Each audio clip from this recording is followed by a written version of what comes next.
Hello everyone, Jonathan here. Before we get started with the video, I just had a favor I'd like to ask of you all.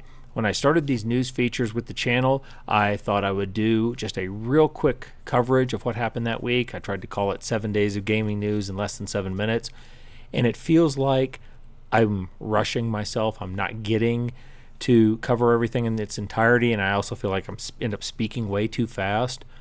So I'm looking at just kind of letting my news features run longer, and I don't want to turn these into 45-minute spiels on anything, and I'm trying to keep from drifting off target and stick to the news, but I'm thinking about letting them go a little longer. If that is something that you think you'd enjoy, please leave a comment down below. I'm also going to put up a poll on my community, and if anybody is interested in seeing a little bit longer features, let me know. I'm leaning towards doing that, or if you really think the real short, hit it real quick news items and I'm not speaking too fast, let me know that too. Anyway, I appreciate any feedback y'all give me, and that's really about it for this announcement. Now on to the video.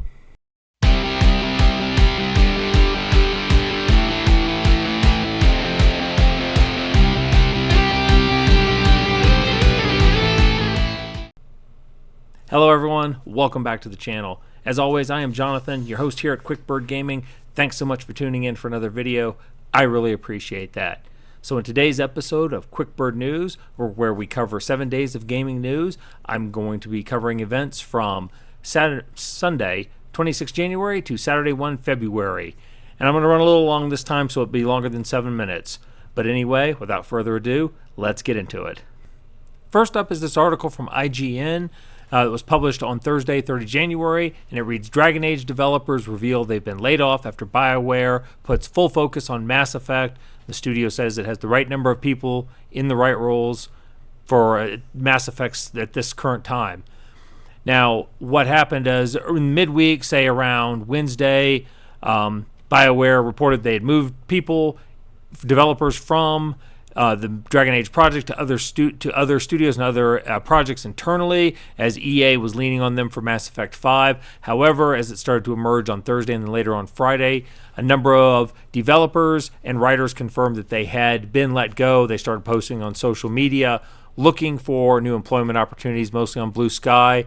As I've highlighted here, you can see that Bioware had already suffered a round of layoffs in 2023, and as QuickBird News reported, last week or the week before, the project director, Corinne Bush, had left the project and left the company. So there seemed to be a lot of downsizing going on in BioWare right now. A week or two back, there was also a rumor that BioWare Edmonton as a studio was on the chopping block. Some people ran with that rumor, some people poo-pooed that rumor. I guess we'll have to wait and see. Overall, at BioWare, a lot of people are hoping they're going to salvage this next round at Mass Effect, kind of like this is their last chance. Sadly, I don't think we're going to see another Dragon Age game for years, if ever. So this is an unfortunate situation for BioWare and for Dragon Age fans, and potentially for Mass Effect fans. We're going to just have to keep our fingers crossed. Speaking of layoffs, this article from GamesIndustry.biz, which was published on Monday, January 27th, Ubisoft cuts 185 jobs in a bid to prioritize project and reduce costs. They shut down their office in Leamington, I believe, in Britain, and Dusseldorf, Stockholm, and Ubisoft Reflections are also impacted. So another round of layoffs for Ubisoft. And I think the big picture takeaway from this is that 2025 is just continuing where 2024 left off, with studios that are not meeting costs are having to lay people off. And I think this is going to continue. In a smaller sense, I think this is just more pressure on Ubisoft that when Assassin's Creed Shadows comes out, and I think we're just about a month away, maybe a month and a half away from it, March 20th, so about a month and a half away from it, they are putting all of their chips on red and spinning this roulette wheel and hope it doesn't come up black, because right now, I think Ubisoft's in real trouble. And this is going to be a shame because of IPs like Assassin's Creed and Far Cry and Splinter Cell and some of these others that have been just big IPs under their name for so long. their future will be in doubt, which will be a shame for gamers. Not to mention the fact that Ubisoft has about 18,000 employees as the last time I looked, according to Google, and further layoffs may be coming. So this is just all around not a good situation. So, Shadows. Hope it works out. This article, published at Eurogamer on Friday, January 31st, reads, Marvel's Spider-Man 2's PC port is already getting slammed by Steam users. Players report issues with crashes, bugs, and poor optimization. So the game just released on Thursday the 30th, and less than 24 hours later, it was getting hammered on Steam for its poor optimization. And kind of like the last article, I'll say, in a smaller sense, this is being about Spider-Man, in a kind of taking in an isolation. This one was not done well. You can go over to the Steam page as of now when I'm recording this on Saturday night on February 1st. You can see the rating is 58% of about 4,000 reviews have been positive, which leaves it very mixed. You scroll down through to the reviews themselves, and you just start seeing very poorly optimized. The game lags so bad. The game crashes every hour. I can't get through the first bit of gameplay without crashing. I never had problems with the game on launch. Unplayable due to the multitude of crashes. Now, obviously, there are positive reviews in here too, so not everyone is having this degree of technical difficulty, but clearly enough players are for this to be a problem. That's just for Spider-Man 2. In the greater scheme of things, poor optimization seems to be an ongoing trend with ports and with games in general. There's kind of a growing school of thought out there that a lot of game developers are not optimizing well, which is driving up hardware requirements. Because they're so poorly optimized, they just brute force in what they need to have happen. I'm not a tech geek. I don't know how true that is, but I've been hearing it from multiple sources, and it's starting to come up more and more often. So take that with a grain of salt. But in the small scale, like I said, Spider-Man 2 is having trouble. And I hope they get it worked out. Next up is this article from Engadget, published on Friday, 31 January. Season 5 of MultiVersus will be its last. So the live service, a platform fighter from Warner Brothers, is going to be shutting down after Season 5 ends on May 30th. The new season, which starts on February 4th, so Tuesday, as of recording of this video, promises 2 new characters, Aquaman and Lola Bunny. Real money can no longer be used for microtransactions as of today, so as of the end of January, but players with premium currency in-game can still use it to the shutdown. Now, bear that in mind when I get to the next article. This game had 20 million players when it was in beta testing in mid-2022, but then they took it offline for 10 months in 2023. When it relaunched in May of 2024, it hit a new peak, but almost instantly died. You can go over to the Steam database charts, and this is the chart for the full life cycle of the game. It hit 153,000 players at its peak. When it relaunched in May of 2024, it got up to 115,000. Not bad, but by September, it was down to 5,700. By the end of the year, it was down to 1,700. For any kind of live service game, that type of player loss is the kiss of death. And come back to the Engadget article. It says that MultiVersus will remain playable offline until after Season 5 ends, though the game will be removed from Steam and other stores, meaning that players that already have it can continue to play it, I suppose, in single-player mode against AI opponents. But this decision has left some players unsettled, as this follow-up article published on Eurogamer today on Saturday, 1 February, states, MultiVersus players who bought $100 Founders Pack feel scammed by the game's closure. Now, essentially, as you read the article, you understand that people who bought the Founders Pack got a bunch of extra currency, and they got 30 character tokens that they could redeem for characters, kind of as they saw fit, who were introduced later in seasons after release. Well, they did not get a chance to fully do that. Now, there are some arguments who said that there were 30 characters you could unlock, although many of those characters were earned through playing the game. And it still feels, I'm going to go out on a limb here and say Warner Brothers is probably on strong legal ground, but ethically, this seems a little shady. They sold a bill of goods that people probably did not have proper time to what's the word I'm looking for, to redeem. The rewards, they were not able to redeem them. So anyway, this is going to be yet another sour note for the death of a live service, and just another live service this year that is going by the wayside. Then we have this article from IGN published on Friday, 31 January. The headline reads, "Creator of Bloodborne 60 FPS patch says Sony has sent him a DMCA takedown, but why now?" If you're not familiar with kind of the saga and the community around the game Bloodborne and the desires for a remaster, especially one that would be released on PC, it is something of an interesting phenomenon. Now, unlike Soulsborne games, one might think that this is owned by FromSoft, but no, the IP actually resides with Sony. I think their first-party studio was the one that originally developed Bloodborne, and so it is belongs to them. And Sony, for whatever reason, throughout all the remasters they have done and all the things they have ported over to PC, they have never expressed an interest in bringing Bloodborne over. So anyway, as we read down through the article, the creator of the high-profile Bloodborne 60 FPS patch has said he's received the takedown notice. Now, on that note, the original Bloodborne was locked in at 30. And in addition to wanting a general remaster or a release on PC, fans of this game have always said, can we get it up to 60? 30 is just too clunky and old.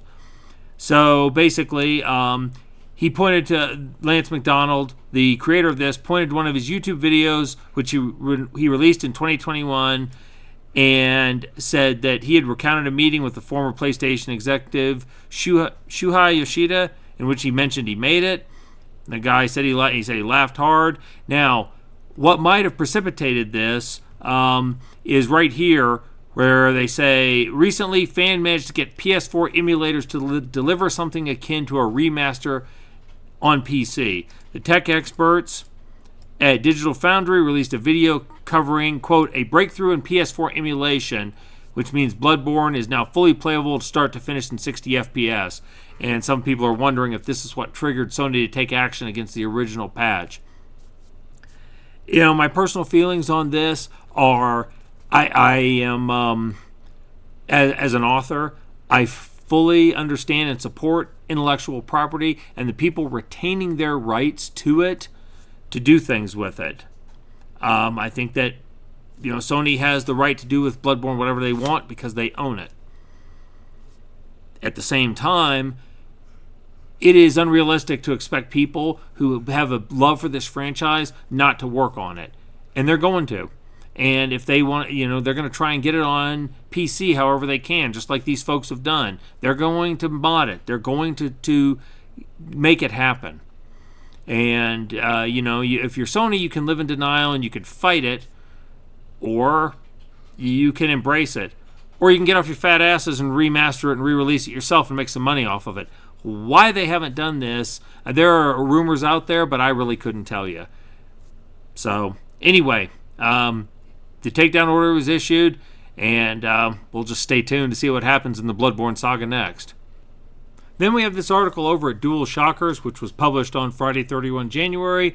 It says, lead story writer for Fallout New Vegas returns to Obsidian Entertainment. Now, John Gonzalez, who is the lead story writer for New Vegas, is back at Obsidian. He spent some time with Sony working on the Horizon series and also working on the Middle-earth Shadow of Mordor game, which have all been some pretty well-received games.